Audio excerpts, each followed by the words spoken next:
Hi guys, very warm welcome to all of you. मैंने यहाँ पे एक नई अब सीरीज स्टार्ट करी है। एना कैरेना को मैं थोड़ा डिस्कस करूँगा डिटेल में। अब बहुत ज़्यादा डिटेल में तो नहीं जाऊँगा, बट जो ओवरऑल कहानी के जो मेजर थीम्स हैं मैं उनको कवर करूँगा, ठीक है। और अगर आप लोगों का सपोर्ट रहा तो डेफिनेटली मैं इस कहानी को एंड तक लेके जाऊँगा। तो इस पर बहुत डिपेंड करता है कि आप लोगों का सपोर्ट कितना रहता है। तो अब है क्या कहानी में, अब कहानी को मैं स्टार्टिंग से बिल्कुल स्टार्ट कर रहा हूँ। कहानी में फैमिली दिखाई है। उस फैमिली में एक बंदा है जिसका नाम है स्टीफन, ठीक है। तो अब ये स्टीफन जो बंदा है, इसको दिखाया गया कहानी में, ये बड़ा मनमौजी टाइप का आदमी है। उसको ज़्यादा परवाह वरवाह नहीं है चीज़ों की, बट वो बस सेल्फ एब्जॉर्ब्ड है काफ़ी, ठीक है। खाता है, पीता है, लाइफ में मज़े मारता है और प्लेयर सीकर है, हीडोनिस्ट है, ठीक है। तो उसको लाइफ का ये एम है सिर्फ कि खाओ पियो और मौज लो, ज़्यादा टेंशन वेंशन वो लेता नहीं है, ठीक है। अब जो इन जनरल जो उसका बिहेवियर है वो काफ़ी अच्छा है। लोगों से नेटवर्किंग अच्छी करता है, लोगों से बात अच्छी करता है, जहाँ जाता है छा जाता है। मतलब लोग कहते हैं यार ये बड़ा बढ़िया बंदा है, लोग दीवाने हो जाते हैं उसका बिहेवियर बहुत अच्छा है, ठीक है। तो बिहेवियर काफ़ी अच्छा है, बातचीत करने में अच्छा है, पोलाइटली बात करता है और लोगों से अच्छे से बिहेव करता है।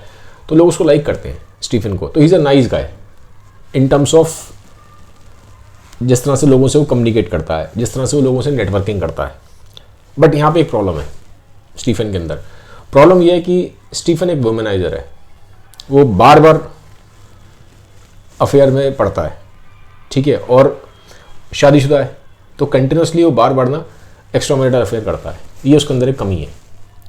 अब इस बार जब उसका अफेयर होता है, वो हो जाता है उसके घर में। उसकी ट्यूशन टीचर थी, पढ़ाने आती थी उसके बच्चों को फ्रेंच।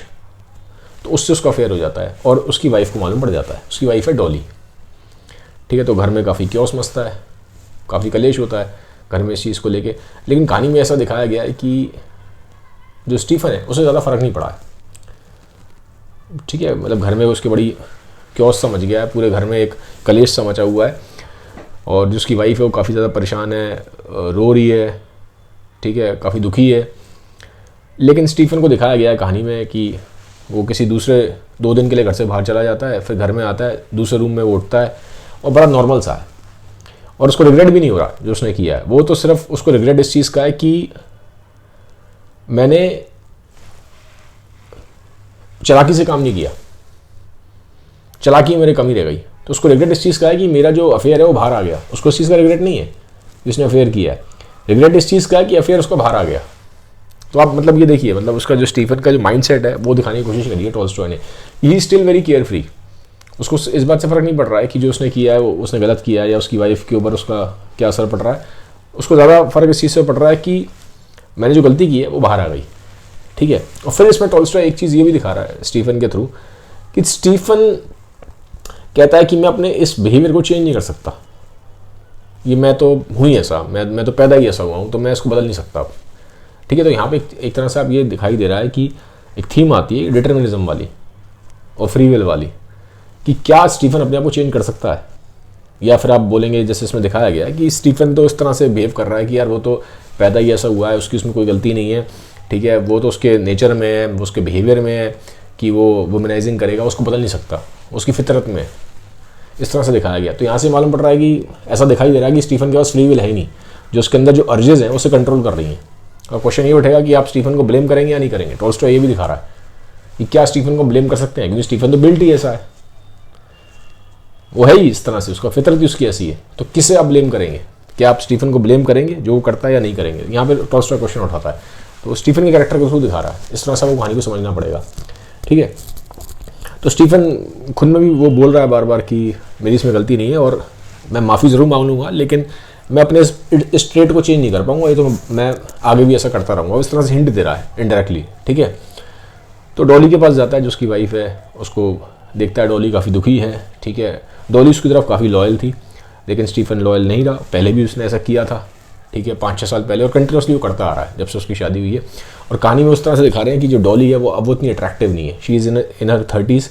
अब आज के टाइम में 30s में इंसान अट्रैक्टिव रहता है, यंग रहता है, लेकिन उस टाइम पे 30s में आदमी को बड़ा एजड मान लेते थे, ठीक है।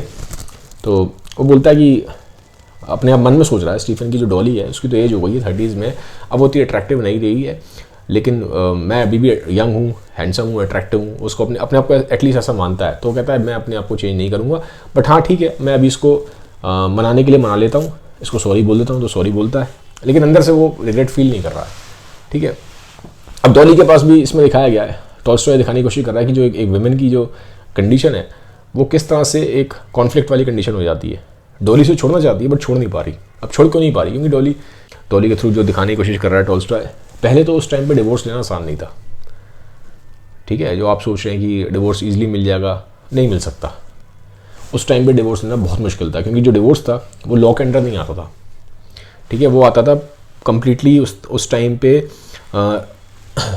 रिलीजियस इंस्टीट्यूशंस के अंदर। ठीक है, it was not under the law. आज की डेट में कोई डिवोर्स देता है वो लॉ के अंडर है, लॉ के प्रोसेस के थ्रू, लेकिन उस टाइम पे जो था वो रिलीजियस इंस्टीट्यूशंस के अंदर था, और वहाँ से डिवोर्स लेना बहुत मुश्किल था। ठीक है, नहीं तो इमीडिएटली दिमाग में क्वेश्चन आता है कि डॉली को जब पता है स्टीफन उसका हस्बैंड ऐसा, तो क्यों नहीं डिवोर्स ले लेती? पहले भी उसने ऐसा किया है, क्योंकि रीज़न उसका ही है। पहला रीज़न ये। सेकंड, ये दिखाया गया कि फाइनेंशियल इंडिपेंडेंस नहीं थी। तो फाइनेंशियल इंडिपेंडेंस किस तरह से वुमेन के लिए इंपॉर्टेंट हो जाती है ये भी यहाँ दिखाई दे रहा है कि बिकॉज उसको उसका हस्बैंड नहीं ठीक लग रहा, उसको लगता है कि उसका रिलेशनशिप नहीं है, टॉक्सिक रिलेशनशिप है, सीरियल वुमनाइजिंग कर रहा है वो, लेकिन फिर भी उसको रहना पड़ता है क्योंकि फाइनेंशियली इंडिपेंडेंट नहीं है, तो बच्चे कैसे पालेगी? तो यहाँ दो मजबूरियाँ दिखाई गई हैं एक तरह से कहानी में। ठीक है, तो जब तक आप इस तरह से नहीं पढ़ेंगे तब तक आप कहानी को मिस कर जाएंगे, आप सिर्फ कहानी ऐसे ही पढ़ते जाएंगे। तो होता क्या है कि डॉली को मजबूरन फिर भी उसके बावजूद भी उसके साथ ही रहना पड़ता है, डिस्पाइट द फैक्ट जो उसका हस्बैंड है स्टीफन वो बार बार गलतियां दोहराता है। स्टीफन सॉरी मांग लेता है, बट जो चीज़ उसको हर्ट तो कर ही जाती है डॉली को। अब होता क्या है कि कहानी में जो स्टीफन की जो सिस्टर है एना, वो आएगी इन दोनों के बीच में जो डिस्प्यूट हुआ है उसको सॉल्व करने के लिए। जो प्रॉब्लम हो गई है इनके बीच में, इनके फैमिलियल रिलेशन को ठीक करने के लिए स्टीफन की बहन आएगी एना, और इस एना के नाम पे पूरी कहानी है, एना कैरेनिना। ठीक है ना? तो अब होता क्या वेट कर रहे हैं कैरेक्टर एना के आने का, बट एना के आने से पहले कहानी में एक कैरेक्टर और आता है, उसका नाम है लेविन। अब लेविन स्टीफन का दोस्त है। अब लेविन के कैरेक्टर को समझ लेते हैं कि लेविन का कैरेक्टर कैसा है। लेविन रहता है कंट्री साइड में। ये कहानी जो चल रही है अभी, ये मॉस्को की चल रही है। ठीक है, इस कहानी में दो सिटी मेन दिखाए गए हैं, एक मॉस्को है, एक पीटर्सबर्ग है। पीटर्सबर्ग बाद में आएगा, एना जो है वो पीटर्सबर्ग से आएगी, लेकिन अभी ये जो कहानी चल रही है स्टीफन की और उसकी वाइफ की डॉली की, ये मॉस्को के अराउंड है। और जो लेविन है वो मॉस्को के पास एक कंट्री साइड में रहता है, समझ लीजिए गाँव में रहता है। ठीक है, लेकिन जो लेविन है ये बहुत पैसे वाला है, बहुत वेल्दी है, पैसा उसके पास बहुत है, और इसके पास ऑप्शंस थे कि ये शहर में रह सकता था, एक लग्जरियस लाइफ जी सकता था, बट फिर भी इसको जो नेचर के पास रहना पसंद था, इसको कंट्री साइड जो है गांव से जुड़े रहना पसंद था, तो ये वहाँ रहता नहीं है, मॉस्को में रहता कंट्री साइड में ही है। बट क्योंकि स्टीफन से इसकी बहुत अच्छी दोस्ती है, तो ये स्टीफन से मिलने मॉस्को में आता है। ठीक है, तो अब इनके बीच में कॉन्वर्सेशन दिखाई गई है, और इनके कॉन्वर्सेशन के थ्रू टॉल्स्टॉय काफ़ी सारी चीज़ें क्लियर करता है। कैसे दिखाता है? देखो, पहला जो उसमें थीम दिखाई गई है, जब ये मिलने जाता है स्टीफन से लेविन, स्टीफन काफ़ी कॉन्फिडेंट है अपनी पर्सनैलिटी को लेके, वो बात भी करता है तो काफ़ी कॉन्फिडेंटली करता है, और जिस तरह से अपने आप को प्रेजेंट करता है बड़ा कॉन्फिडेंटली करता है। बट जो लेविन है वो उतना कॉन्फिडेंट नहीं है अपने आप को लेके। उसका रीज़न ये दिखाया गया, स्टीफन लाइफ जीता है दुनिया के हिसाब से, और जब आप दुनिया के हिसाब से लाइफ जी रहे होते हो तो इंटरनल आपको एक वो रहता है, ठीक है सोसाइटी का बैकअप मेरे पास है, ठीक है दुनिया मेरे साथ है, ठीक है, वो कन्वेंशंस को, नॉर्म्स को ब्रेक नहीं करता, वो वही चीज़ें करता है, उसका करियर भी वही है, और उसका ड्रेसिंग सेंस भी वही है, उसका जीने का अंदाज भी वही है, वो सारी चीज़ें वही कर रहा है जो कन्वेंशंस के हिसाब से चलती हैं। ठीक है, तो he is a very calculative guy, तो स्मार्ट है, उसी तरह से चलेगा जैसे दुनिया चलती है, वो अगेंस्ट नहीं जाता, रूल्स ब्रेक नहीं करता। ठीक है, लेकिन जो लेविन है ये थोड़ा अलग से चलता है। इसके पास ऑप्शन था कि ये दुनिया के हिसाब से चल सकता था, मतलब शहर में रह सकता था, लग्जरियस लाइफ जी सकता था, गाड़ी बंगला कार ये सब चीज़ें रख सकता था, लेकिन फिर भी वो कन्वेंशन के हिसाब से नहीं चलता। दुनिया से चल रही है वैसे नहीं चलता, वो जाके कंट्री साइड में रहता है। तो क्योंकि वो दुनिया के हिसाब से नहीं चल रहा है, ठीक है, he has taken a lonely path, मतलब एक अलग से पाथ पे गया है वो, जहाँ पे कोई चलता नहीं है, तो उसको अपने ऊपर सेल्फ डाउट होता है। तो स्टीफन के साथ भीड़ खड़ी है, मतलब पब्लिक है, पूरी पब्लिक, सब आसपास वाले वैसे जीवन जी रहे हैं जैसे स्टीफन के केस में था कि भाई हर बंदे को पैसा चाहिए, हर बंदे को बंगला चाहिए, एक अच्छी ज़िंदगी चाहिए, हर बंदा उसी को लेके लाइफ में एस्पायर कर रहा है। तो स्टीफन के साथ जो पब्लिक है वो भी वैसी ही ज़िंदगी जीती है। लेकिन कंट्री साइड में कोई नहीं रहना चाहता और कोई भी लग्जरी को सेक्रीफाइस नहीं करना चाहता, कोई भी चकाचौंध को सेक्रीफाइस नहीं करना चाहता। तो लेवन ने वाला पाथ चूज करा है, तो वो लोनली पाथ है। और क्योंकि वो अकेला चल रहा है, उसके पीछे बैकअप नहीं है मासेस का, तो उसे डाउट भी है अपने ऊपर कि क्या मैं सही हूँ या नहीं हूँ। और ये डाउट दिखाई देता है दोनों की पर्सनैलिटी में। स्टीफन में कॉन्फिडेंस है, वो उसको भरोसा है कि मैं सही पाथ पे चल रहा हूँ, क्योंकि हज़ारों लोग और भी चल रहे हैं ना इस पाथ पे, तो गलत क्या है। ठीक है, because when you have the backup of so many people, तो आपको लगता है कि मैं ठीक हूँ, ये कॉन्फिडेंस आ जाता है। लेवन अकेला है, उसे पता नहीं वो सही कर भी रहा है, लाइफ में सही नहीं कर रहा। उसने जो लाइफ में चॉइसेस ली हैं इस कंट्री साइड में रहने की, वो ठीक भी है कि नहीं है ठीक, वो जो उसने अपने करियर के साथ खिलवाड़ किया वो ठीक भी किया कि नहीं किया। ठीक है, क्योंकि शहर में रह के शायद वो बहुत ज़्यादा वेल्थ कमा सकता था, बट उसने उसको फोर्स से किया क्योंकि उसको नेचर के पास रहना था, उसको सिंपल लाइफ चाहिए थी। बट डाउट है, पाथ तो चूज़ कर लिया बट डाउट है। ठीक है, तो ये दोनों की पर्सनैलिटी बात करते हुए चीज़ दिखाई देती है। और स्टीफन इस चीज़ को समझता है, वो उसको भांप लेता है, सेंस कर लेता है कि लेवन के कॉन्फिडेंस में कमी है। ठीक है, तो अब होता क्या है कि इसका ये लोग बैठे होते हैं लेवन और स्टीफन। तो कहानी में एक मोड़ और भी है कि लेवन को प्यार होता है किटी से। अब किटी पता है कौन है? स्टीफन की जो बीवी है डॉली, उसकी बहन है किटी। ठीक है, तो लेवन को प्यार है किटी से और बहुत ज़्यादा प्यार है, काफ़ी ज़्यादा प्यार करता था किटी से। लेकिन अभी वो डाउट में है कि बोलूँ कि नहीं बोलूँ कि नहीं बोलूँ उसको। तो स्टीफन से ये चीज़ डिस्कस करने आया। तो स्टीफन उससे बोलता है, बैठा हुआ डिनर कर रहे हैं दोनों, ठीक है, एक जगह बैठे हैं। तो डिनर करते करते स्टीफन बोलता है कि तुम यहाँ पे आई क्यों, मतलब एग्जैक्ट तुम्हारा रीज़न क्या है। तो अब वो डायरेक्टली नहीं बोल पा रहा है, उससे भी मतलब ये दिखाई दे रहा है कहीं ना कहीं वो बहुत एक्सप्रेस नहीं कर पाता ठीक से। तो लेवन के अंदर एक झिझक है, वो बता नहीं पा रहा उससे, पूरा खुल के नहीं बोल पा रहा। बट स्टीफन के पास ना एक सेंस है, स्टीफन लोगों को ठीक से रीड कर पा रहा है। तो कहता है कि ठीक है, आई थिंक तुम शायद किटी के से ही मिलने आए हो। तो अब लेवन जो होता है थोड़ा सा शाय फील करता है, शर्माता है। वो कहता है हाँ मैं आया तो हूँ उससे मिलने और मैं उसको बोलना चाहता हूँ, प्यार का अपने इजहार करना चाहता हूँ, बट मुझे डाउट है, पता नहीं वो हाँ करेगी कि नहीं करेगी।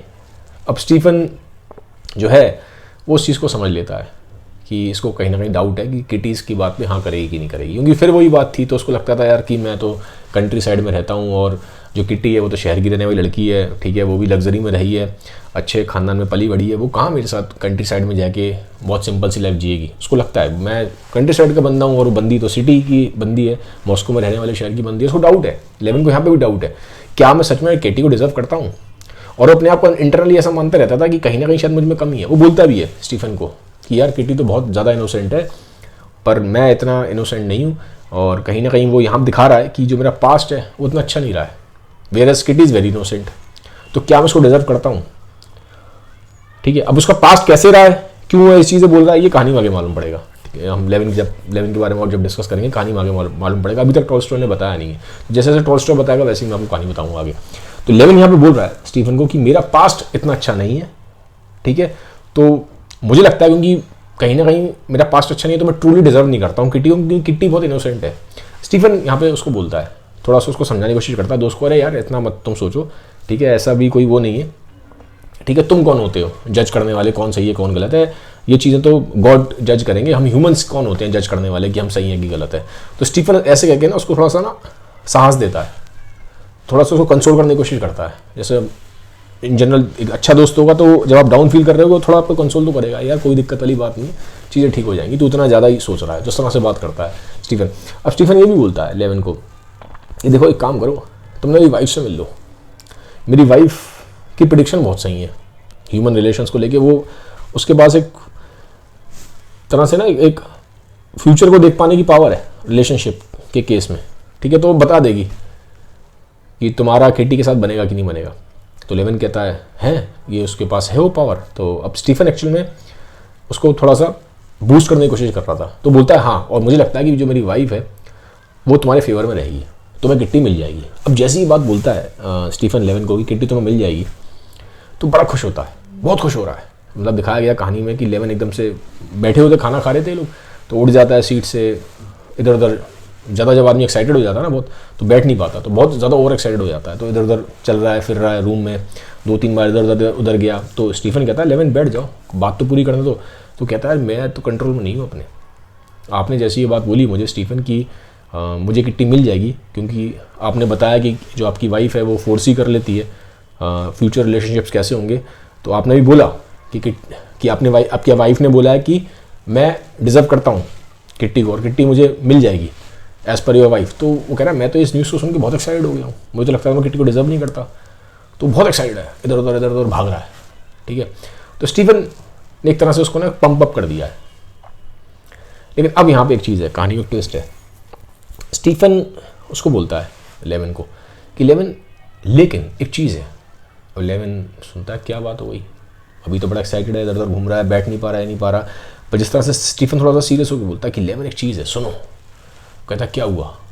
वो कहता है सुनो, एक बंदा है जिसका नाम है व्रॉन्स्की, एक बंदा भी कहानी में एंटर हुआ, उसका नाम है व्रॉन्स्की। अब ये व्रॉन्स्की जो है ये इस तरह से दिखाया है, एटलीस्ट जो स्टीफन बताता है लेवन को, कि ये बड़ा पैसे वाला बंदा है, एम्परर के भी करीब है। ठीक है, जो राजा हैं जो उस टाइम पे जार होते थे उनसे भी कांटेक्ट है उसकी नेटवर्किंग बड़ी अच्छी है, पैसे वाला है बहुत, और बहुत हैंडसम भी है और बहुत चार्मिंग है। तो वो कहता है कि कहीं ना कहीं किट्टी को वही पसंद करता है। ठीक है, तो अब कहानी में एक और उसने एक कैरेक्टर की एंट्री कर दी है, इधर लेवन है इधर किट्टी है, लेकिन बीच में व्रॉन्स्की भी आ रहा है। तो स्टीफन इस तरह से बात कर रहा है लेवन को। अब लेवन थोड़ा सा बेचैन हो जाता है, थोड़ा सा उसके ही बिकम्स एंशियस कि व्रॉन्स्की कौन है, क्या व्रॉन्स्की मेरे से किट्टी को छीन लेगा, क्या किट्टी व्रॉन्स्की को होते हुए मुझे हाँ करेगी।